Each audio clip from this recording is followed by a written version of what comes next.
Et donc, on s'est dit, bah, pourquoi pas faire un petit récapitulatif de notre portefeuille évalué en or. Au final, est-ce que c'est pas plus rentable d'acheter de l'or que d'acheter du Nike, du Euronext ou même du United Health, par exemple? Bonjour à tous et bienvenue sur Focus Fondamental Podcast, le podcast qui se concentre sur les fondamentaux.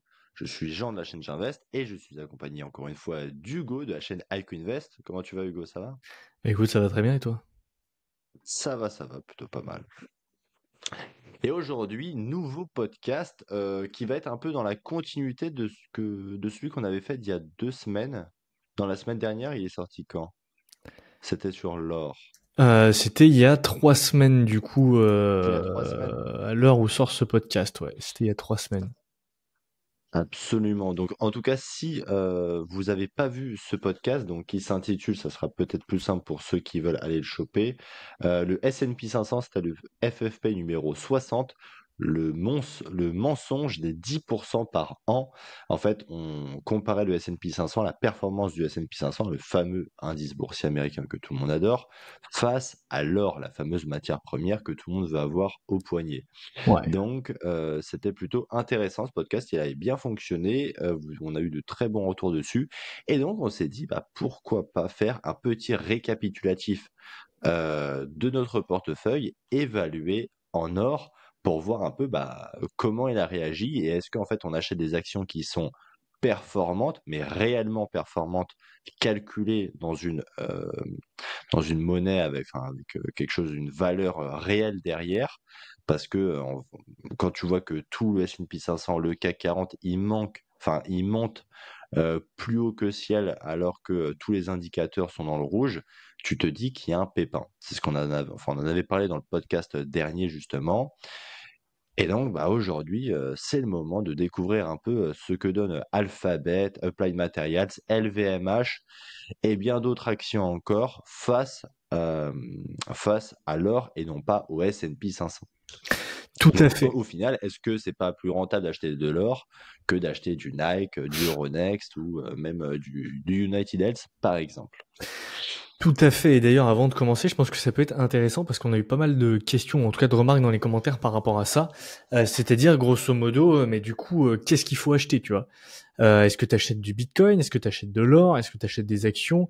Qu'est-ce qu'il faut acheter pour vraiment être performant et pour vraiment éviter de se faire dévaluer à mort? Parce que, in fine, c'est ça un peu la problématique, c'est que si vous gardez votre cash, mais je pense que vous le savez, sur un livret, vous allez vous faire ruiner par l'inflation et votre niveau de vie va baisser au fur et à mesure, tout simplement, puisque la monnaie est dévaluée. Donc, vous pourrez de moins en moins acheter les choses qui font votre niveau de vie actuel, grosso modo.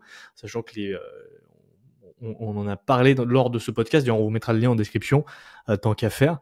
Mais les biens qui sont le plus impactés par l'inflation sont l'immobilier, et tout ce qui va être artisanal et difficile à produire à grande échelle. Genre typiquement un steak, c'est assez difficile à scaler. On fait pas beaucoup de marge quand on découpe une vache, donc le prix de la viande augmente beaucoup plus vite qu'un paquet de chips par exemple qui sort d'une usine, tu vois. Donc, pour toutes ces raisons, en fait, il faut investir. Non, la question, c'est même pas est-ce que j'investis ou est-ce que j'investis pas. Dans tous les cas, il faut investir, les gars, puisque si vous n'investissez pas, vous allez vous faire éclater par l'inflation. Du coup, la question, c'est qu'est-ce qu'il faut acheter? Tu vois, est-ce que, in fine, je devrais pas tout mettre en or? En fait, la réponse est non.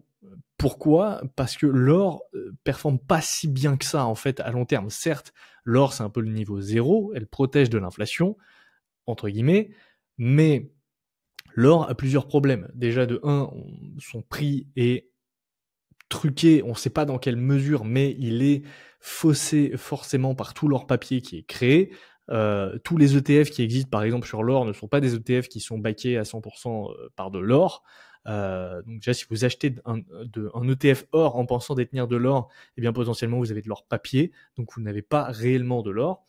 Et en plus de ça, l'or, à long terme, sous-performe quand même le S&P 500, il faut le rappeler, puisque le S&P 500 fait en moyenne 1,5% par an de CAGR en or, donc par définition, l'or sous-performe le S&P 500. Donc la question, c'est pas de savoir est-ce que je dois tout mettre en or ou pas, puisque si vous mettez tout en or, vous ferez certes mieux que la plupart des gens, mais vous ferez quand même moins bien que le S&P 500 a priori. La question du coup c'est, qu'est-ce qu'il faut acheter pour à la fois se protéger de l'inflation et idéalement créer de la richesse, tu vois, faire grossir ton patrimoine, c'est quand même l'objectif in fine. Je pense que si on est tous là, c'est pour générer le plus de cash possible à long terme, quoi. Toi, qu'est-ce que tu fais, genre déjà, à titre personnel? Pour battre le S&P 500, enfin pour gagner de Pour, l'argent, pour, toujours pour, plus d'argent. ouais, pour faire fructifier ton cash, quoi. Qu'est-ce que tu privilégies, tu vois, entre, je sais pas moi, le cash, l'or, Bitcoin, la bourse?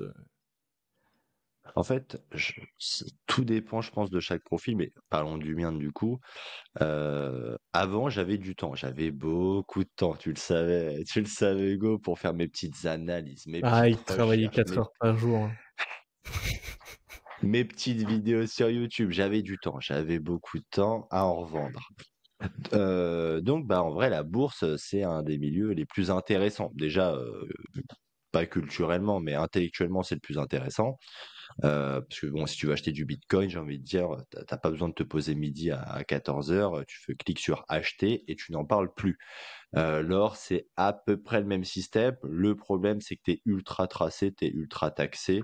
Donc forcément, ça perd de son attrait. Et puis bon, va planquer ton or chez toi, amuse-toi, c'est pas marrant du tout. Et c'est même risqué. Donc honnêtement, je déconseille quand même aux gens d'avoir de l'or chez eux.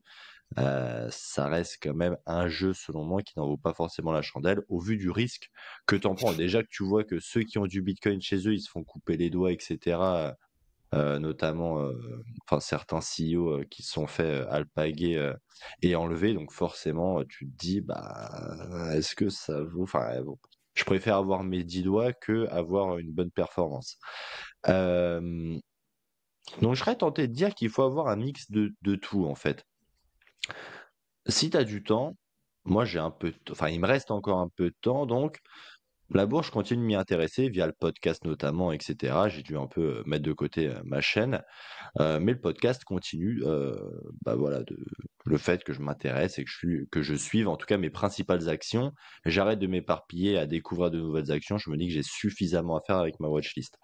Donc je continue d'investir en bourse sans faire de DCA. C'est-à-dire que je continue d'investir du temps en bourse, à lire des bouquins, etc., à lire au moins les rapports annuels, enfin les rapports trimestriels qui sont en train de tomber à l'heure où on tourne la vidéo. Mais aujourd'hui, la bourse est tellement haute que je vois pas d'opportunité. Et là, c'est même pas une opportunité calculée en dollars, en yens ou en or. Je vois tout simplement pas d'opportunité. Il y en a. Mettez-les-moi en commentaire si vous en voyez. Moi, j'en vois pas forcément. Donc, je mets en suspens l'aspect purement acheter des actions, mais plutôt là, c'est vraiment la partie analyse et je regarde un peu ce qui se trame. En ce moment, pour moi, il n'y a pas grand-chose. Donc, je privilégie mon temps ailleurs. En l'occurrence, ça, c'est dans la société.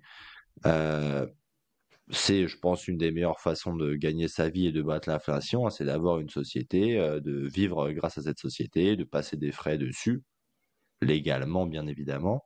Mais je pense que c'est un des meilleurs combats, parce que techniquement, chaque dépense légale que tu fais sur la société, tu as la TVA qui est sautée. Donc ça veut dire que déjà, tu payes moins 20% que tout le reste de la France.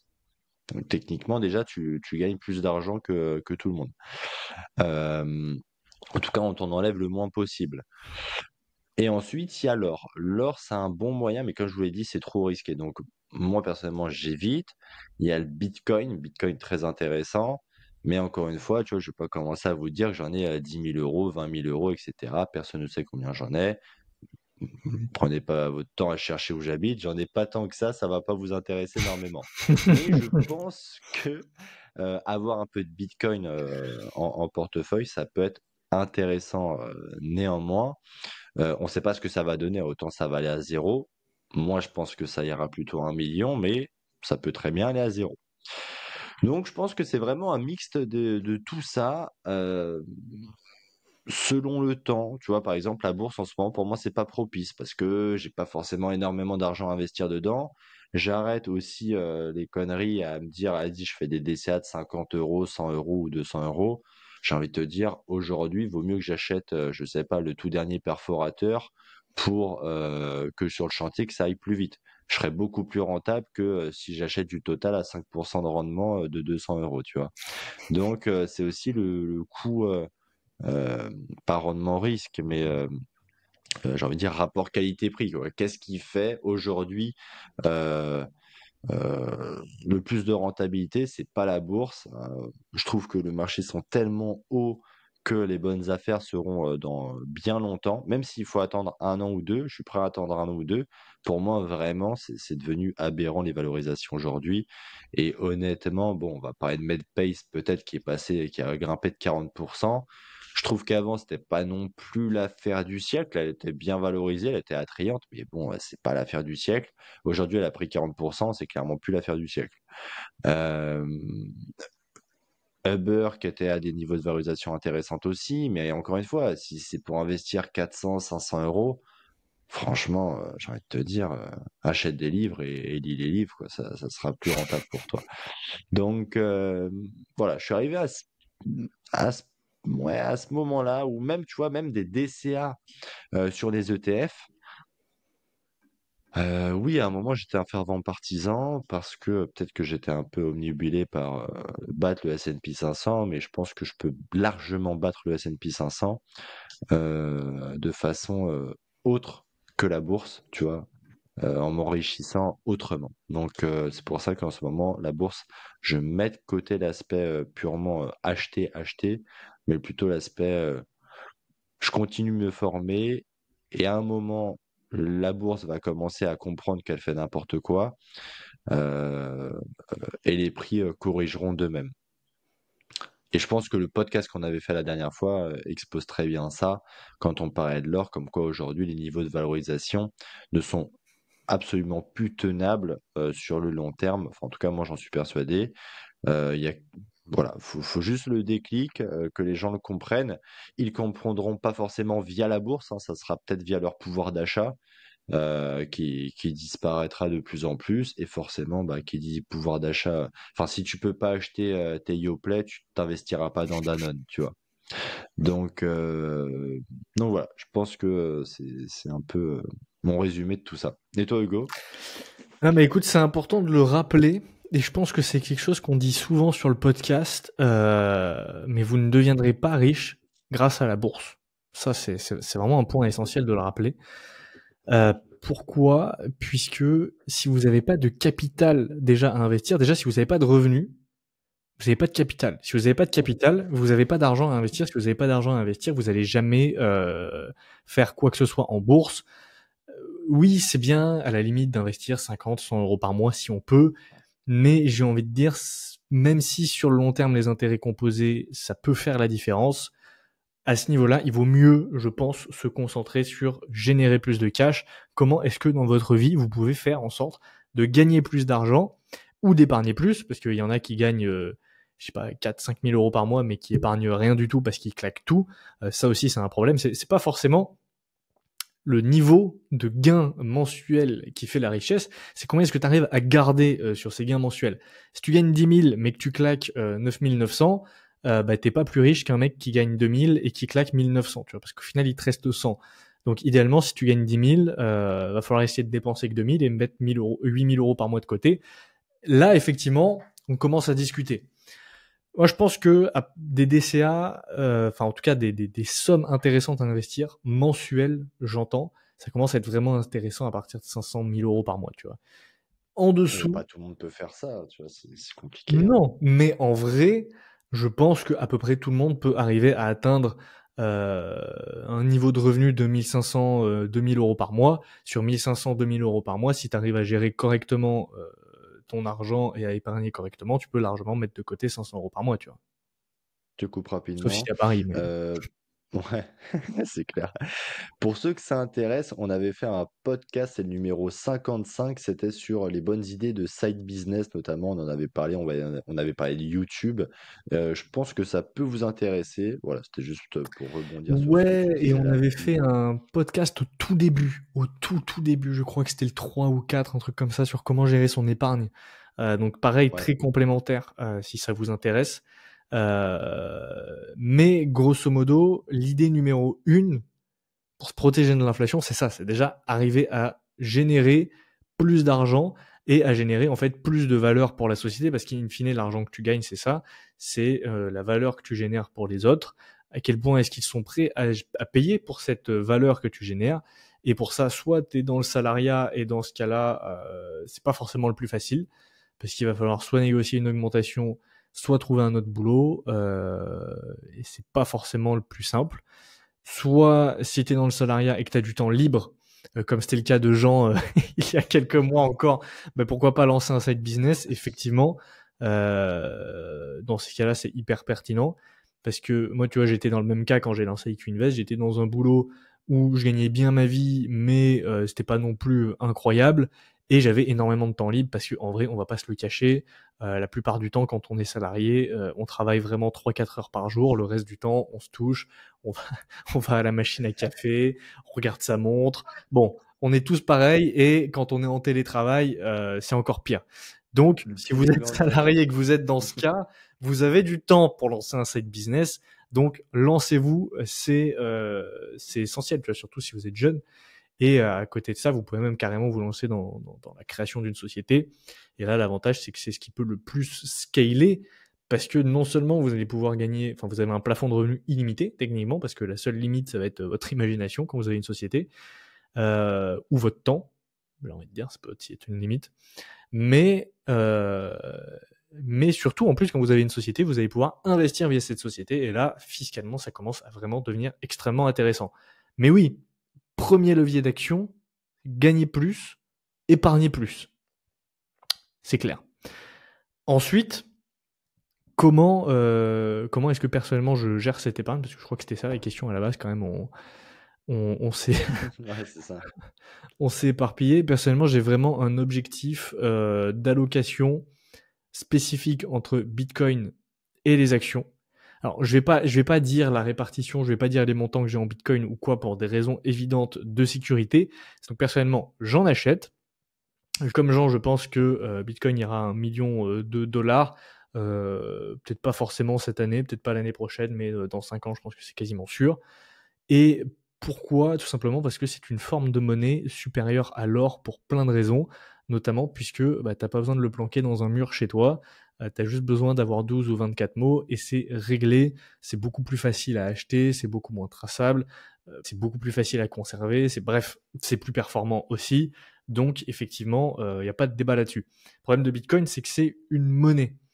C'est une monnaie, donc techniquement, c'est pas un actif qui produit de la valeur.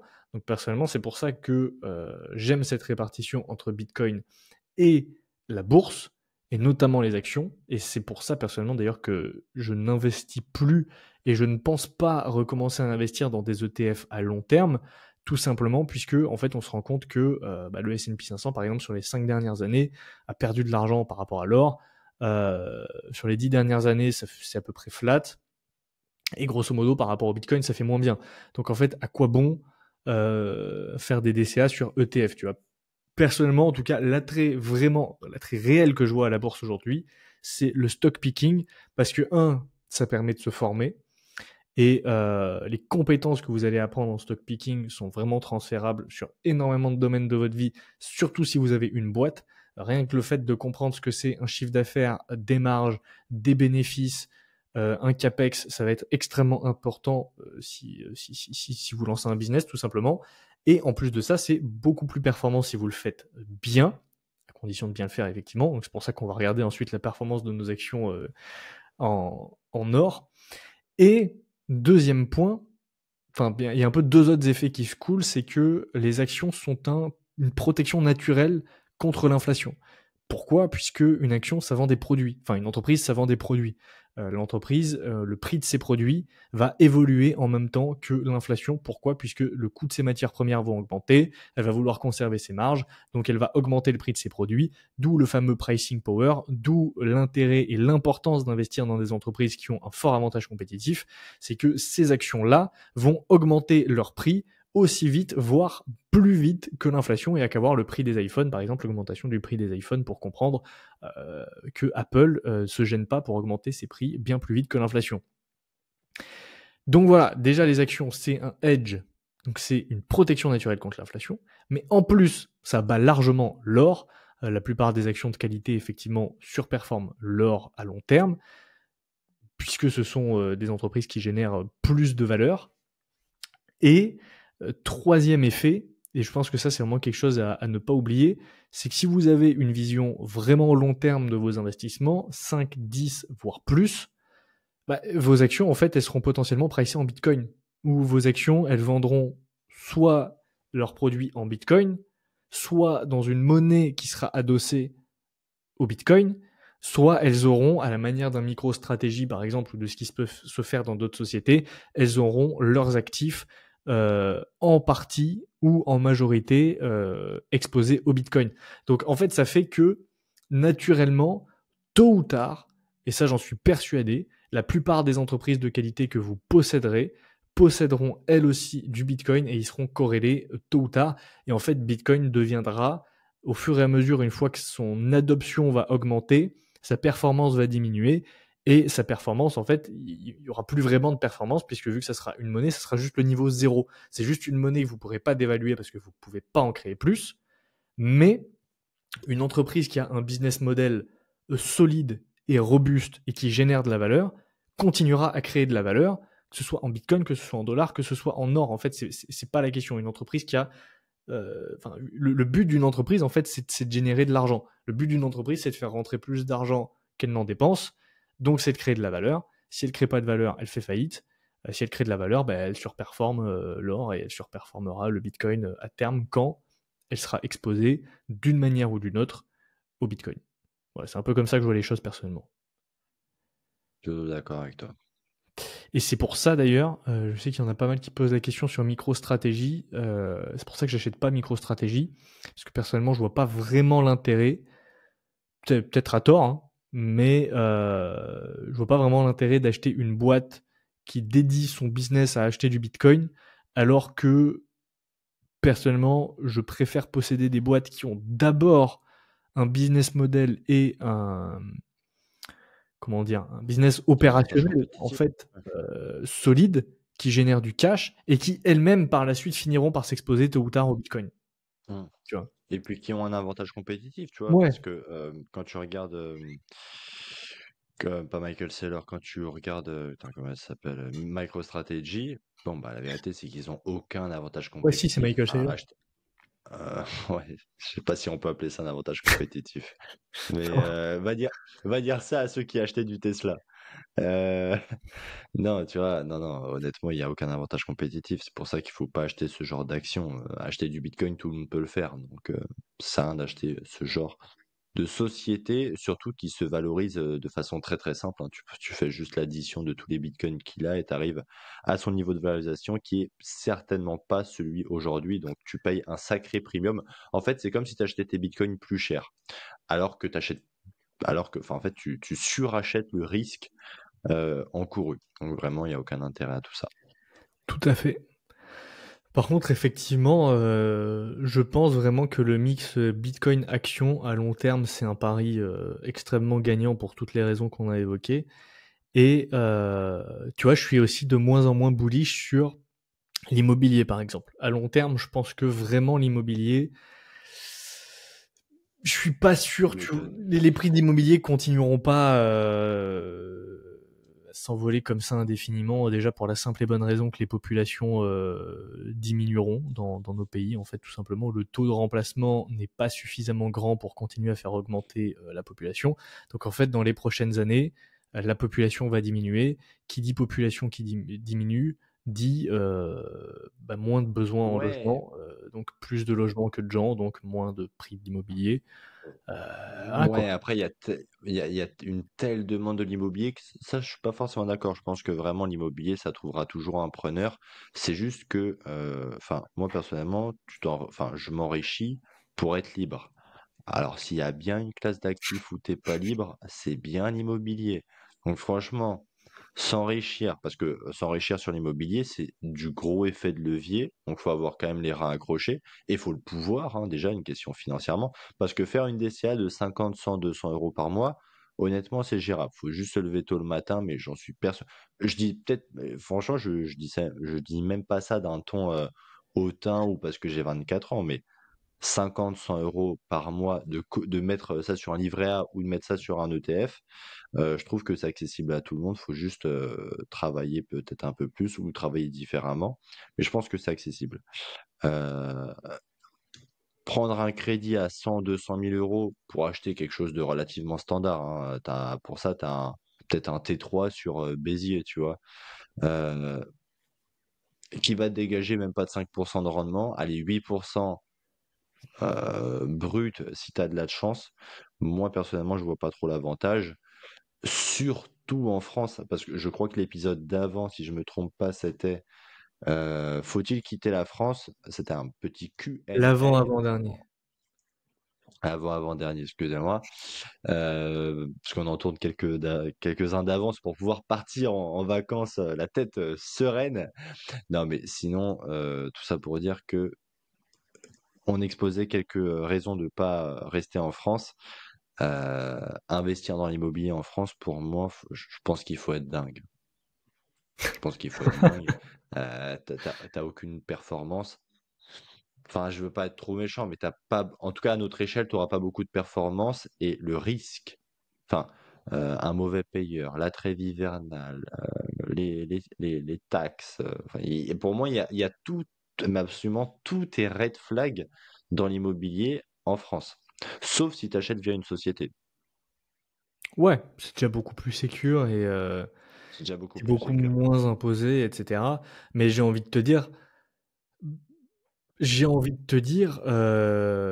l'idéal, c'est de mettre tes efforts dans la création d'une société directement. Tu vois, si t'arrives à créer un business qui génère de la valeur pour toi ou pour les autres, et puis quand on dit créer un business, c'est pas réinventer la roue, hein. T'as Je pas te besoin de jure. réinventer la roue, hein, juste, je sais pas, moi, t'ouvres une boulangerie, moi, là, je peux te dire qu'il y a une boulangerie en bas de chez moi, ils font le meilleur pain de la ville. Vraiment, il est excellent leur pain. Je vous Et dis les les gars, c'est jésuites. du pain au levain comme on n'en fait plus. Il est vraiment exceptionnel.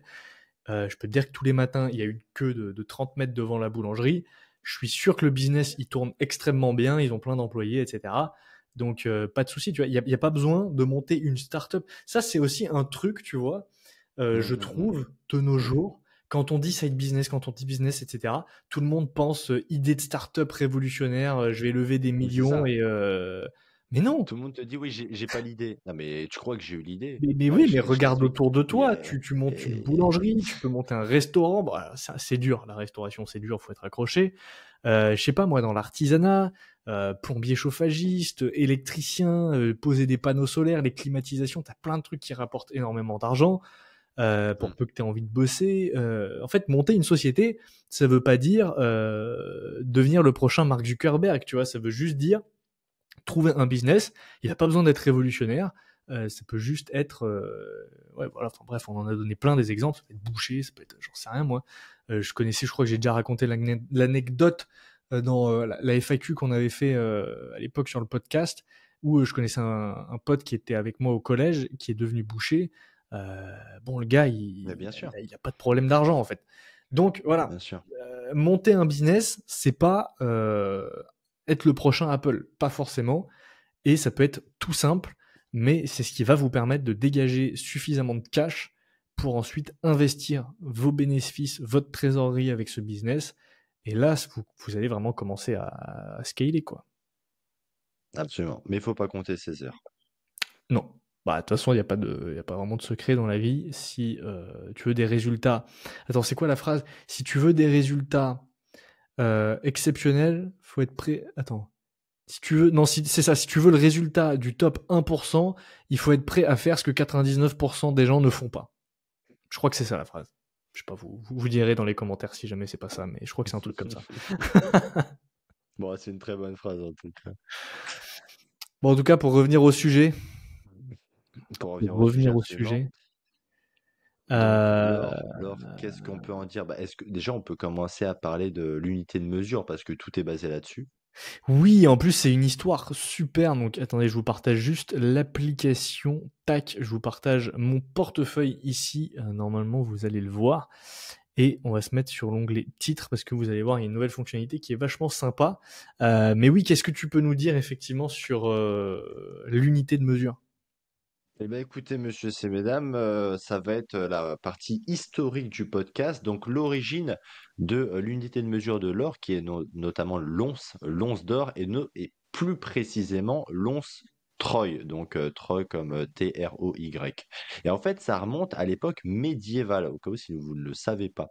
Ça trouve son origine au Moyen Âge, donc dans la ville de Troyes. Encore une fois, ce sont les Français qui ont inventé ça. Donc en France, hein, non loin de la région parisienne. Donc c'était une ville en fait à l'époque qui était un grand hub commercial entre donc les foires de champagne, les foires d'épices, enfin pas épices, mais les foires de sel. Bref, on vendait un paquet de trucs là-bas entre le 12e et 13e siècle. Donc il y avait des marchands de toute l'Europe qui échangeaient les produits, des pièces et même des métaux précieux. Pour faciliter ces échanges, eh ben, il fallait un système de poids standardisé.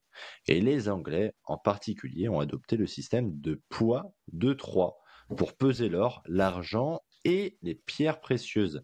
Et donc, en fait, quand on vous dit une once d'or, donc l'once Troy, qui est utilisé donc pour calculer le poids de tous les métaux précieux, ça représente 31,10 grammes environ. Voilà, voilà. Donc après, bah, il y a eu l'adoption officielle par les Anglais au XVe siècle, sous le règne de Henri VIII. Ouais, c'était ça, Henri VIII. Tout à fait. Aujourd'hui, c'est toujours utilisé, donc voilà. Ouais, ça fait je sais plus combien de grammes. Mais aujourd'hui, la Troy once, ou la once Troy, elle est à peu près à 3 300 $, il me semble. Si on tape Troy once dollars, on est à Troy ounce. Live Gold, 3 431 $ la once d'or, en sachant que cette même once d'or, pour rappel, dans les années 60, était à 35 $ de mémoire. Donc on est passé de 35 $ à 3 340 $ en l'espace de... ça fait combien de temps? Ça fait 60 ans. En l'espace de 60 ans. Mais bon, C'est pas pour mal. ça, vous pouvez vous référer au podcast sur le S&P 500 pricé en or. Ici, ce qu'on voulait vous montrer, c'était faire un peu un tour de nos portefeuilles. D'ailleurs, alors toi, je sais, Jean, qu'il n'y a pas eu de mouvement sur ton portefeuille depuis, à part peut-être Nike qui continue de chuter. Nike, United Health qui suit la même Ouais, tendance, mais bon, mieux vaut ne pas agir des fois et attendre et attendre. Et je c'est ça. pars de ce postulat-là. Donc aujourd'hui, enfin en ce moment, ça fait 2 3 mois que je n'ai absolument fait aucun mouvement, donc ni achat ni revente, et je m'en sors très bien. J'ai envie de dire, voilà, le portefeuille suit son cours. Et sur le long terme, n'oubliez pas que ceux qui n'ont rien fait en bourse, généralement, enfin on s'entend dire, bien évidemment, mais ceux qui ont fait le moins de rotation de leur portefeuille en bourse ont généralement les meilleures performances. Donc, j'ose espérer que sans rien faire, à un moment, j'aurai une super performance. Tout à fait. Et en parlant de rotation et de mouvement, personnellement, j'en ai fait 2 au mois de juillet. J'ai revendu Evolution AB. J'ai revendu Evolution AB. Je pense que j'ai expliqué plusieurs fois les raisons. Pour moi, c'est vraiment un problème de confiance dans le management plus que de résultats décevants.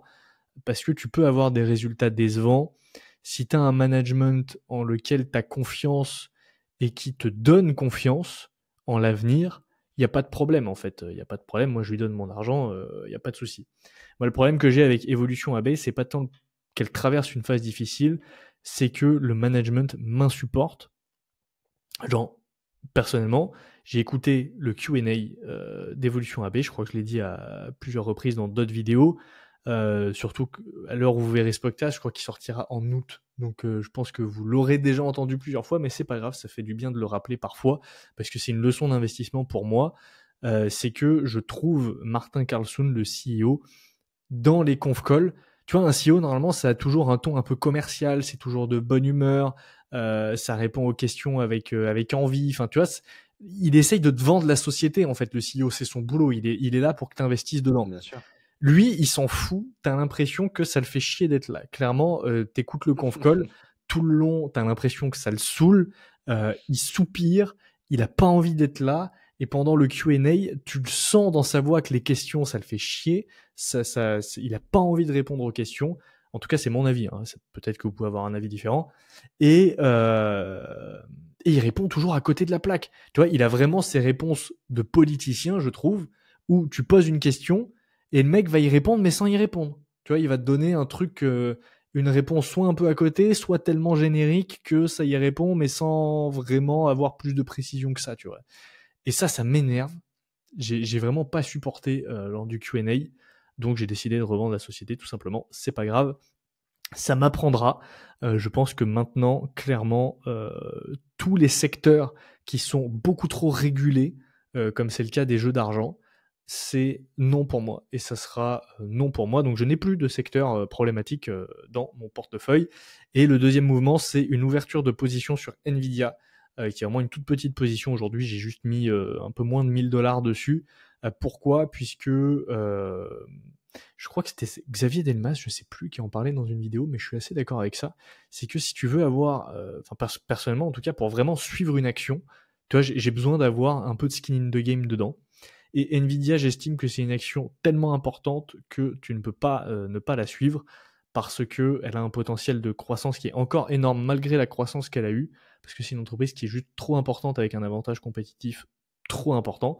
Donc je me force à ouvrir une petite position sur Nvidia que je renforcerai à la première occasion si on a si on a une baisse des marchés en fait tout simplement. Donc j'espère qu'on aura une baisse des marchés prochainement, ça serait super intéressant. Mais bref, c'est pas le sujet de la vidéo. Toi, qu'est-ce que tu penses de ça, Jean, de la vente d'évolution et de l'achat d'Nvidia?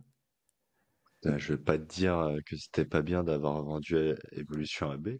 Euh, Non, non, personnellement, moi j'avais du mal avec cette action. On en avait parlé lors de plusieurs et de multiples podcasts très intéressants que je vous invite à aller écouter. Donc, non, non, pour moi, Evolution AB, c'est même pas le CEO parce que du coup, moi, j'écoutais pas forcément les conf calls. Mais voilà, c'est vraiment le business même de la société qui est vraiment trop touchy pour moi. T'as fait sûrement l'erreur de l'avoir acheté et je te rejoins là-dessus. Tu vois, j'ai le même problème avec United Health aujourd'hui. Elle est beaucoup trop régulée, différemment que Evolution AB, et à un moment, bah forcément, le coup près tombe. Tu penses qu'elle est bien valorisée ou même sous-évaluée, par exemple pour Evolution AB, mais en fait, elle a un problème qui est intrinsèque à elle-même, intrinsèque à son business model, qui est donc la régulation de l'État. Et pour moi, honnêtement, le jeu n'en vaut pas la chandelle.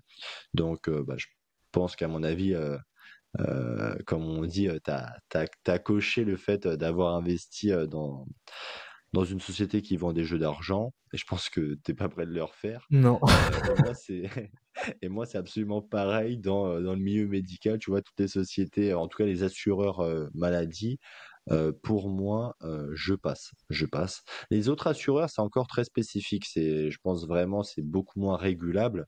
Mais dès que ça touche à la santé des gens, t'as un tel lobby qui est colossal, hein, que ce soit les médias ou même les gens, enfin la population, que honnêtement, je préfère, et surtout les politiciens même, que je préfère m'en échapper. Donc, bah, moi, Evolution, pas Evolution, United Health, je suis plombé avec, il n'y a pas d'autre mot, hein, je suis à moins 40% en ce moment là, sur l'action.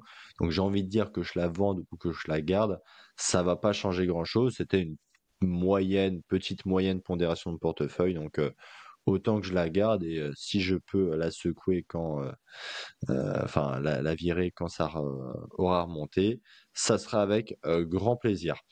Concernant Nvidia, bah écoute, on en a parlé plusieurs fois, bon, hors podcast cette fois. Moi, personnellement, Nvidia, donc c'est une boîte magnifique hein, en termes de croissance, de business model, de chiffre d'affaires, etc. Elle a du skin in the game. Je pense que c'est difficile de faire meilleur commercial que Samsung. Donc,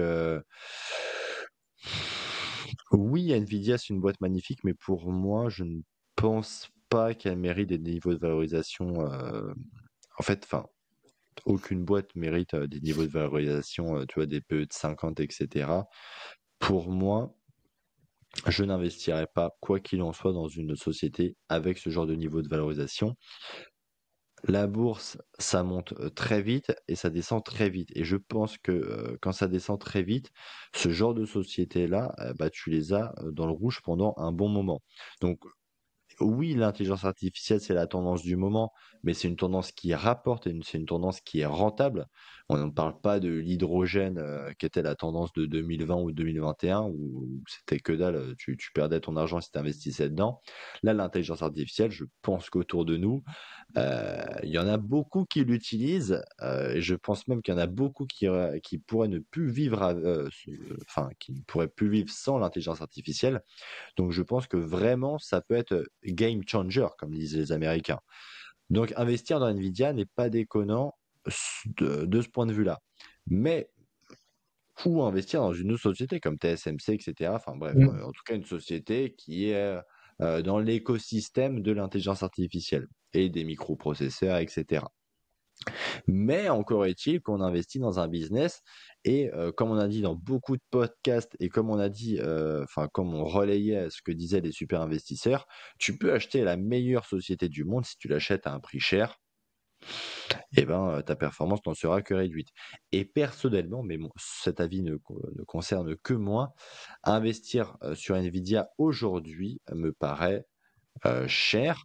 25% de croissance, c'est possible, mais pour moi, mais ça n'engage que moi, ce n'est pas tenable sur le long terme. Et quand je dis long terme, c'est horizon 5 ans. Donc pour moi, 25% de croissance sur 5 ans, je prends les paris, les amis, ce n'est pas possible. Eh ben écoute, c'est intéressant. Alors pour rejoindre ton point sur la valorisation d'NVIDIA, 52 PE, aujourd'hui elle est à peu près à ces niveaux-là, à 52 PE. Faut se dire que c'est vraiment pas énorme. C'est vraiment pas énorme. Pourquoi? Parce que c'est des niveaux de valorisation en fait qu'on retrouve chez du Hermès par exemple. C'est des niveaux de valorisation qu'on retrouve, je sais pas, chez des Costco. Je crois que Costco est même plus cher qu'Nvidia. Enfin, tu vois, déjà rien que dire ça, ça paraît être du délire. Tu vois, une entreprise comme Costco qui fait, pour rappel, 2 ou 3 fois moins de croissance par an que Nvidia est valorisée plus cher. Donc déjà, ça vous dit un peu l'état de débilité des marchés potentiellement. Mais je trouve que quand tu mets Nvidia en comparaison d'autres sociétés qui sont valorisées aussi cher, en fait, elle apparaît pas si chère que ça. Pourquoi? Parce qu'elle a un ROIC de 70. Rien que dire ça, tu vois, ça paraît être abusé, mais elle a un ROIC de 70. Elle a une marge brute de 70%. Elle a un CEO fondateur avec énormément de skin in the game. Et elle a en fait un quasi-monopole sur l'IA dans le monde parce qu'elle a 98% des parts de marché. À part Google sur les moteurs de recherche, et encore c'est plus le cas, c'est très rare de trouver des marchés qui sont dominés à 98% par une seule boîte. Et en fait, quand tu remets en perspective tous ces niveaux de qualité-là par rapport à la société, et qu'en plus de ça, tu prices sa croissance probable pour les 5 prochaines années, et personnellement, je suis pas d'accord avec toi dans le sens où j'estime que 25% de croissance sur les 5 prochaines années, c'est conservateur par rapport à ce qu'elle a pu faire par le passé, et surtout par rapport aux investissements monstrueux qui sont prévus dans l'IA. Déjà, rien que la croissance du marché est estimée à 30% par an jusqu'en 2033 à peu près. La croissance des EPS d'NVIDIA est estimée à peu près 30% par an, et je crois que la croissance de ses revenus de mémoire est à peu près au même niveau. Et quand on voit que tous les 3 mois, on a des méta qui te disent qu'ils vont encore investir des milliards et des milliards pour acheter des paquets et des paquets de puces NVIDIA, tu te dis qu'elle a encore de beaux jours devant elle. D'autant que pour moi, en fait, ce qui me faisait douter au début sur NVIDIA, c'est que je me disais, l'IA, c'est potentiellement une bulle. Sauf que plus on avance, plus je suis vraiment convaincu que c'est pas une bulle, mais un changement radical de société. Parce que en fait, bah, tu peux plus t'en passer en fait aujourd'hui de l'IA. Enfin, moi, je serais incapable de bosser aujourd'hui sans l'IA. Et je pense que c'est quelque chose qui apporte tellement de valeur et qui va apporter tellement de valeur dans les 5 prochaines années. Dites-vous, je crois que j'ai vu une stat. Sur la dernière année, Microsoft, ils ont licencié plus de 10 000 ou 13 000 personnes parce qu'ils se rendent compte en fait qu'ils peuvent faire le boulot avec de l'IA, quoi. C'est monstrueux, 12 000, 13 000 personnes, c'est gigantesque. Le nombre de personnes qui vont perdre leur boulot avec l'IA, c'est gigantesque. Et grosso modo, moi, en tout cas, c'est comme ça que je comprends Nvidia, c'est qu'aujourd'hui, tu as personne qui rivalise avec ses puces. Tu as Nvidia qui est tout seul sur le marché. AMD, ils sont à des années-lumière. Tu as TSMC qui est tout seul sur le marché. Donc, et grosso modo, Nvidia, TSMC, c'est deux poteaux, ils marchent en symbiose et ils ne peuvent pas marcher l'un sans l'autre. Enfin, TSMC peut marcher sans Nvidia, mais Nvidia ne peut pas marcher sans TSMC. Pour concurrencer Nvidia, il faudrait non seulement arriver à faire des puces plus qualitatives, mais aussi avoir une chaîne de production chez TSMC, ce qui n'est pas donné à tout le monde, parce que TSMC, ils construisent pas une chaîne de production tous les 4 matins, et c'est pas en claquant des doigts que tu deviens client de TSMC avec des chaînes d'assemblage sur les nœuds les plus petits. On parle de 5, 3 à 2 nanomètres. Et voilà, et grosso modo, moi c'est un peu comme ça que je vois les choses, c'est la ruée vers l'or de l'IA, c'est-à-dire que toutes les big tech ont compris que c'était la technologie sur laquelle il fallait se positionner et qu'il ne fallait pas rater. Donc, elles n'ont pas le droit d'être en retard sur le matériel, elles n'ont pas le droit d'avoir des puces moins performantes que leurs concurrents, et elles n'ont pas le droit de ne pas développer les meilleurs modèles d'IA, et ça passe par des investissements massifs. Et l'avantage, c'est que Nvidia, en fait, tous les 2 ans, ils sortent des nouvelles architectures, tous les ans, ils sortent des nouvelles cartes graphiques, et du coup, ça veut dire que tous les ans, en fait, tu dois renouveler une partie de ton parc, plus faire de nouveaux investissements si tu veux pas que, si tu es un Google, si tu veux pas que Microsoft te vole la vedette, et si tu es un Meta, si tu veux pas finir dans l'oubli, quoi. Mais tu sais, honnêtement, tu prêches un convaincu, hein. Je ne doute pas de la, je ne doute pas de la qualité d'NVIDIA. Comme tu as dit, hein, par rapport à TSMC, elle a un avantage compétitif qui est, ma foi, très solide. Et j'ai envie de dire, quantitativement, elle est splendide, hein. J'aimerais bien hein, que toutes les sociétés que j'ai en portefeuille aient le même onglet quantitatif. Mais encore une fois, moi, j'ai toujours comment dire, ce petit ange dans ma tête, tu vois, parce que d'un côté, il y a le petit diable qui me dit, vas-y, Jean, tu peux l'acheter, elle va envoyer 28% de croissance encore pendant ad vitam aeternam. Et à côté de ça, tu as le petit ange à droite qui me dit, écoute-moi bien avant de faire des conneries, oublie pas que 52 PE, ça veut dire que tu es prêt à attendre 50 ans, entre guillemets, hein, c'est à peu près comme ça qu'il faut l'analyser. Tu es prêt, en gros, 52 PE, tu es prêt à attendre 50 ans pour retrouver ton prix d'achat. 50 ans de résultat net, enfin de bénéfice par action pour retrouver ton prix d'achat. Ah, écoutez, 50 ans, j'ai envie de dire, tu as le temps de claquer avant. Donc voilà, c'est toujours ça que je me dis. Et quand il y a d'autres sociétés qui sont quantitativement moins bonnes qu'NVIDIA, faut le dire, hein, faut dire les choses, mais qui Je se crois qu'il n'y a pas négocient mieux à 20. qu'Nvidia quantitativement. Ouais, c'est vrai. Mais, mais tu vois, quand il y a des sociétés qui se défendent plutôt pas mal, tu vois, par exemple, on va prendre Visa, tu vois, et pourtant, je tape dans le haut du panier. Elle est chère, hein. Visa, elle a 34 de PE. C'est exorbitant, hein, faut pas déconner, on va Ouais, pas non, acheter Visa aujourd'hui. c'est Mais tu vois, monstrueusement cher. te- elle est vraiment magnifique également en termes quantitatifs et elle se négocie à 34. Donc ça veut dire que déjà, il me faudrait 34 ans pour retrouver mon prix d'achat par rapport à mon bénéfice par action. Bah déjà, c'est beaucoup plus rassurant 34 ans que 50. Et faut pas oublier, les amis, qu'NVIDIA, elle est en bourse depuis plus de 20 ans. Est-ce que vous connaissez Nvidia avant d'il y a 3 ans? Non, personne, tout le monde en avait rien à foutre d'Nvidia, il y avait que les gamers qui aimaient Nvidia. Voilà, donc Nvidia, c'est la hype du moment. Quand tu vois que elle est montée plus que la lune, mais elle le mérite, elle le mérite. Mais ça fait que 3 ans. Ça fait que 3 ans que elle surprend, hein. Tout le monde, elle était enfin, elle était pas dans le screener, mais elle était dans le S&P 500 ou non, elle est cotée au Nasdaq à mon avis. Oui, Bah, en elle est au fait, Nasdaq. Elle est au, ouais, elle est au alors, Nasdaq. je vais en profiter pour te montrer une fonctionnalité Ah, vas-y, montre-moi qui ça. est très peu connue, mais qui est vraiment sympa, que moi-même je ne connaissais pas, donc en fait, pour te dire, voilà. c'est en fait la possibilité de zoomer sur le graphe. Parce qu'effectivement, le problème, c'est que quand tu regardes le cours d'NVIDIA, elle a eu une croissance tellement folle que tu vois pas la croissance qu'elle a eue, grosso modo, si tu prends de 2015, tu vois, à 2020, on va dire, avant l'IA. Grosso modo, en fait, si tu regardes la croissance d'NVIDIA de 2015 à 2020, donc on est d'accord, personne n'en parlait, hein, à cette époque-là, C'est clair. en fait, tu te rends compte que c'est déjà monstrueux. Tu te rends compte qu'elle est passée de 49 cents, allez, 50 cents en 2015 à 13 dollars. Donc elle t'a fait un x100. En fait, Nvidia, elle fait des x100 tous les 10 ans. Si tu regardes, alors on va prendre maintenant sur 20 ans, on va se mettre entre 2005 et 2015. Cette fois, on va prendre la période d'avant. Là, tu t'aperçois que, alors effectivement, bon, t'as la crise financière de 2008 qui plombe un peu tout le monde. T'as vu, c'est génial cette feature, hein. Ouais, c'est pas moche, je savais pas Et, que euh, et tu vois qu'NVIDIA, elle a doublé. Sur cette décennie-là, entre 2005 et 2015, elle a doublé. J'ai envie de dire, c'est bien mieux que la plupart des sociétés. Si tu prends n'importe quel cours de bourse sur la plage 2005-2015, à mon avis, c'est un peu catastrophique. Tiens, tu sais quoi, on va faire le test. On va prendre Microsoft sur la même plage.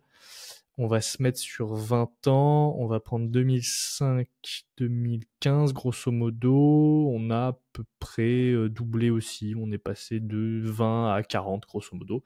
Donc c'est à peu près la même chose. Microsoft s'est moins fait tabasser, ceci dit, en 2008. On peut s'amuser à prendre Mastercard également. Je ne sais pas si son cours de bourse remonte parce que leur introduction, ouais, si 2006, allez, on va prendre 2006-2016. Pour ceux qui se demandent, je partage l'écran. Donc si vous voulez regarder le podcast sur YouTube, c'est beaucoup mieux. Et purée, Mastercard, regarde ça, 4 dollars en 2006, c'est 100 monstrueux. dollars en 2016. Ouais, c'est C'est monstrueux. monstrueux. Bref, tout ça pour dire que en fait, quand tu regardes Nvidia, objectivement sur les 10 dernières années et que tu prends la plage avant l'IA, vraiment genre, tu sais quoi, on va se mettre début 2020, en fait, elle était déjà, elle a déjà explosé plein de fois. Et je pense que la qualité de son business, alors certes, sa croissance a vraiment explosé grâce à l'intelligence artificielle. Mais moi, ce qui me plaît vraiment avec cette société, c'est que c'est pas de la chance. Et c'est ce que je pensais au début. Tu vois, quand on en avait parlé, notamment, c'était ce que je pensais dans le sens où je t'avais dit, aujourd'hui, les sociétés d'IA utilisent les GPU parce qu'ils n'ont pas trop le choix, parce que c'est ce qu'il y a de mieux, et grosso modo, Nvidia s'est un peu retrouvé là par hasard, tu vois, avec des GPU, et tout le monde a commencé à lui commander. Mais en fait, pas du tout. Parce que quand tu t'intéresses à Jensen Huang et à l'historique d'Nvidia, tu te rends compte que le gars, ça fait 20 ans qu'il parle de l'IA, et ça fait 20 ans qu'il commence à implémenter petit à petit des choses par-ci par-là dans ses GPU, parce que ça fait 20 ans qu'il a la vision que les GPU, en fait, ça sera pas utilisé que pour du graphisme, et potentiellement, ça sera hyper utile dans un âge où tu as besoin de l'IA. Pourquoi ? Tout simplement, puisqu'en fait, un GPU, je vais te donner une petite analogie, c'est un processeur qui est capable de faire plein de petits calculs en même temps. Tu vois, tu as les CPU, les GPU. Les CPU, c'est le processeur que tu as dans ton ordinateur. Ils savent faire des calculs beaucoup plus complexes, mais en séquentiel, c'est-à-dire les uns à la suite des autres. Alors que les GPU, c'est l'inverse. Ils font des calculs moins complexes, mais en même temps. Essaye de te représenter l'affichage d'une image, par exemple, sur ton ordinateur. Si c'est le GPU qui affiche l'image, c'est comme si tu devais calculer les pixels un par un. Donc, en gros, elle va s'afficher, elle va partir en haut du haut à gauche de l'écran, et tu vas voir tous les pixels qui vont s'afficher comme ça, les uns à la suite des autres. Donc, ça va être plus ou moins rapide selon la puissance du processeur, mais tu vas toujours avoir le fait qu'il ne pourra pas afficher toute l'image en même temps. Alors qu'un GPU, ça va pouvoir te calculer chaque pixel simultanément, parce que ça a plein de cœurs, beaucoup plus de cœurs, des milliers, voire même des millions de cœurs, et du coup, ça va pouvoir t'afficher tous les pixels en même temps, d'un coup, et te calculer chaque pixel en parallèle. Et cette vision-là, justement, c'est ce que Jensen avait compris dans les années 2010 et dans les années notamment jusqu'en 2016, où ils ont commencé à introduire notamment le système CUDA qui permet de programmer sur les GPU. Ils l'ont introduit dès 2007. Et également en 2016, je crois de mémoire, ils ont commencé à introduire des Tensor Core dans les cartes graphiques, donc des cœurs qui sont spécifiquement dédiés au machine learning et au deep learning en 2016, à une époque où personne n'entendait parler de l'IA. Et t'as même des gens dans la boîte chez Nvidia à l'époque. On vous mettra, vous savez quoi, le lien d'un podcast qui retrace la biographie de Jensen Huang parce que c'est super intéressant. T'avais des gens à l'époque chez Nvidia qui lui disaient mais mec, qu'est-ce que tu fais, c'est du grand n'importe quoi, tu gaspilles de la place sur les cartes graphiques pour mettre des trucs qui servent à rien, tu vois. Lui disait t'as pas compris, laisse-moi faire, on prépare les développeurs, parce qu'en fait c'était ça son objectif, c'était d'habituer les développeurs à utiliser les cartes graphiques Nvidia pour faire du machine learning, même si à l'époque c'était extrêmement niché, pour que les développeurs aient l'habitude d'utiliser l'écosystème Nvidia, et que quand le moment sera venu, parce qu'il en était persuadé que l'IA arrive, ben, tout le monde va utiliser les cartes graphiques Nvidia. Et c'est exactement ce qui s'est passé. Donc en fait, c'est pas de la chance, et c'est ça qui est incroyable avec cette boîte. J'ai l'impression de t'entendre quand tu pitchais le Bitcoin. Ouais, non, c'est trop fort, c'est trop fort. Moi, j'adore cette boîte. Non, Mais mais voilà, par vous contre, avez moi, vu, donc, j'aime beaucoup le personnage. Jensen Young, ouais, il est fort. franchement, il n'y a pas à dire. Il est très très fort. Donc, je vais juste ce chart et donc la fonctionnalité dont on voulait vous parler aujourd'hui, ou en tout cas les métriques qu'on voulait vous partager, c'était cette fameuse, on va enlever toutes ces données-là, la fameuse conversion des cours de bourse en or. Alors, on peut pas encore le faire avec la performance globale du portefeuille, vous inquiétez pas, ça va arriver, mais on peut afficher tous les cours de bourse en or. Donc, je vais vous montrer rapidement la performance sur les 10 dernières années des actions que j'ai en portefeuille. Et Jean, tu pourras également faire la même chose avec tes actions, ça peut être assez intéressant. Nvidia, sans surprise. Alors déjà, pour ceux qui se demandent, XAU, c'est le symbole ISO de la once Troy d'or. Donc comme USD, c'est US dollar, XAU, c'est la once Troy d'or. Voilà, c'est comme ça, me demandez pas pourquoi XAU, j'en sais rien. C'est le symbole de la devise or, entre guillemets. Donc si vous sélectionnez XAU, vous allez avoir le cours en once Troy d'or. Et vous voyez qu'en 2025, donc Nvidia vaut 0,05 once Troy d'or, par exemple, tout simplement. Et elle a fait donc 60% de performance par an sur les 10 dernières années en or. Donc c'est extrêmement impressionnant et donc Nvidia bat largement l'or. Maintenant, on va en prendre d'autres. On va prendre par exemple Fortinet. Donc Fortinet, si on se met du coup sur les 10 dernières années, pareil, on va enlever tout ça, on va se mettre en or. Et si on voit que Fortinet, c'est 14% par an de performance, moins bien qu'Nvidia, mais toujours honorable. Pour vous donner un peu la comparaison, en dollars, c'est 28% de performance, en or, c'est donc 14%, donc grosso modo, tu as 14% de performance qui provient de la dévaluation du dollar, c'est assez impressionnant.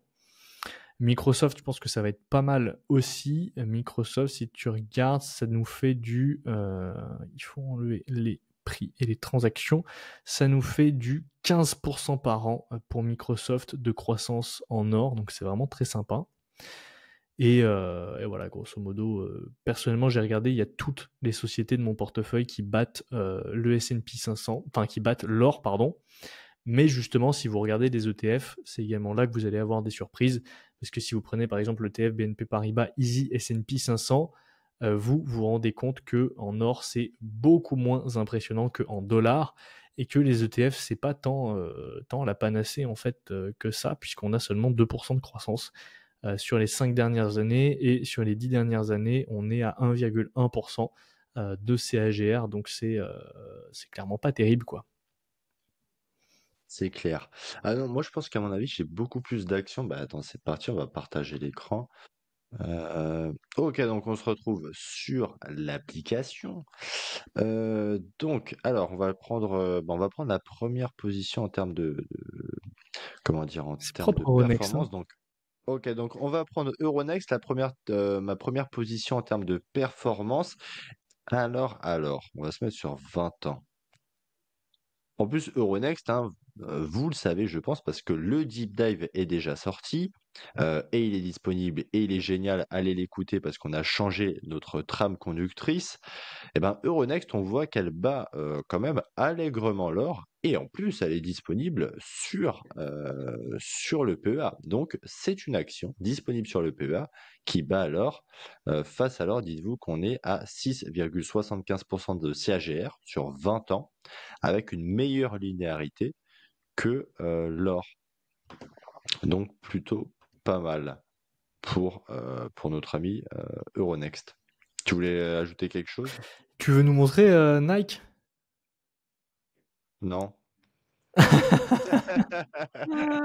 Non, vas-y, je vous montre Nike. Alors, Nike, on se met sur XO. Hop, on va se mettre sur 20 ans, on va voir ce que ça donne. Faut que tu enlèves les transactions et le PRU, ouais. Ouais, Parce qu'elles sont, en fait, les transactions et le PRU sont pas convertis en or, du coup, ça ok. fait une différence de prix et ça fausse l'échelle du graphique. Mhm. Ah ouais, c'est Ok. fort Nike, hein. Bah, techniquement, c'est au-dessus du SN. Ah oui, non. Ouais.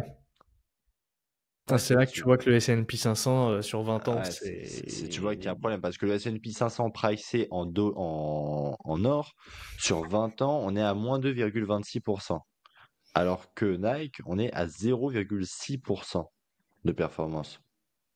Donc plutôt pas mal. Non, en vrai, c'est de la daube, mais on est encore mieux que le S&P 500. Par contre, attends, là où je suis curieux de savoir, c'est le LQQ. Ah oui.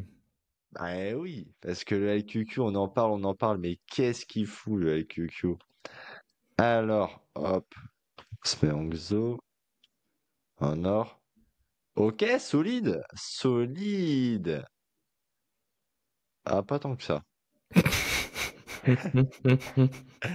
Non, mais attends, par contre, il date que de 2023, donc faut lui donner un peu de temps. Ouais, et puis sur les 5 dernières années, la performance de l'or, ça a été monstrueux, hein, donc, Ouais, ouais, ouais. enfin, Ouais, la dévaluation des monnaies surtout, parce que ouais. il y a jamais eu autant d'impression, enfin de création monétaire que depuis le Covid. Bon, en tout cas, sur les 5 dernières années, le S&P 500 pricé en or, on est à moins 0,36% de sa GR, donc en négatif. Tandis que notre ami le LQQ, on est à 9,75%. Donc plutôt pas mal le LQQ. Faut lui laisser le temps, faut lui laisser le temps. On va faire LVMH, Vas-y. par acquis de conscience, une autre société que j'ai en portefeuille, que Hugo avait revendue, et qui est disponible sur le PEA. LVMH, ah bah elle est en toute dernière, en queue de peloton comme on dit.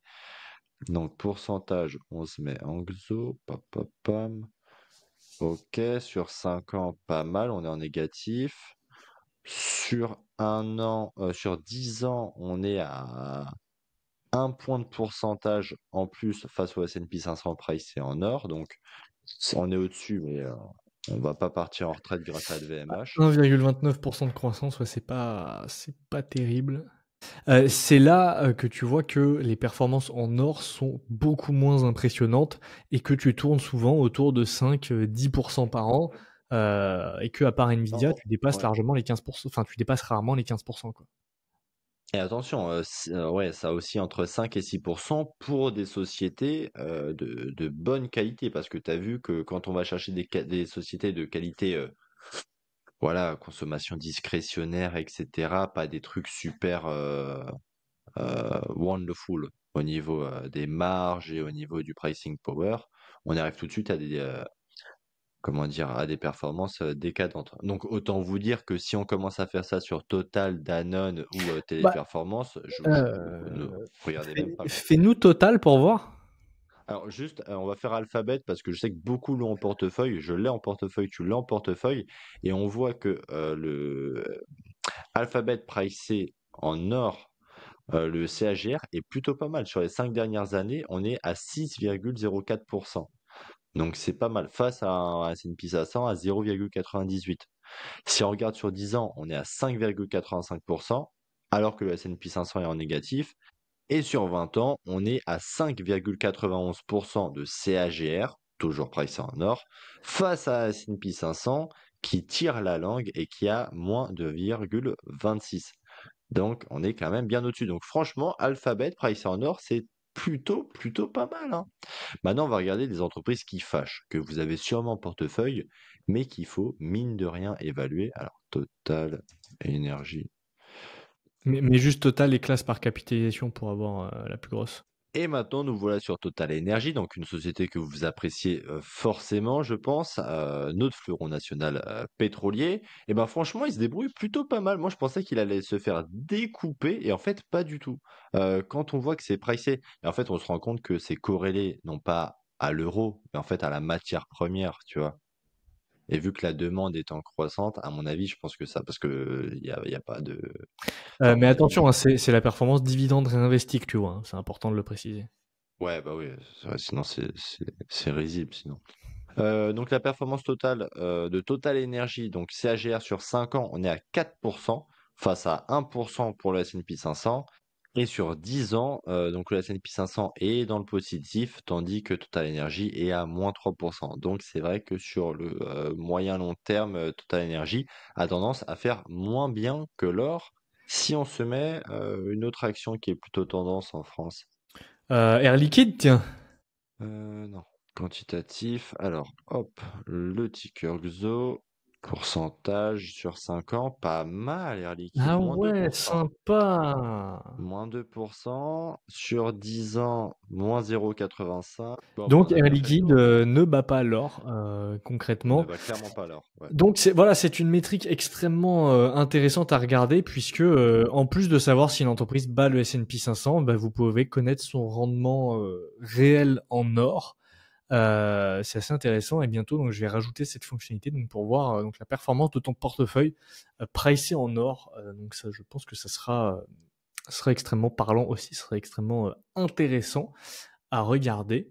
Et voilà quoi, grosso modo, on est pas Bah, je mal. pense on a bien parlé sur, sur le sujet de l'or. Là, ça fait déjà 2 podcasts. Bah, en tout Ouais, cas, j'espère que ce podcast vous a plu et on franchement, a allez faire quasiment un tour fait sur un, l'application.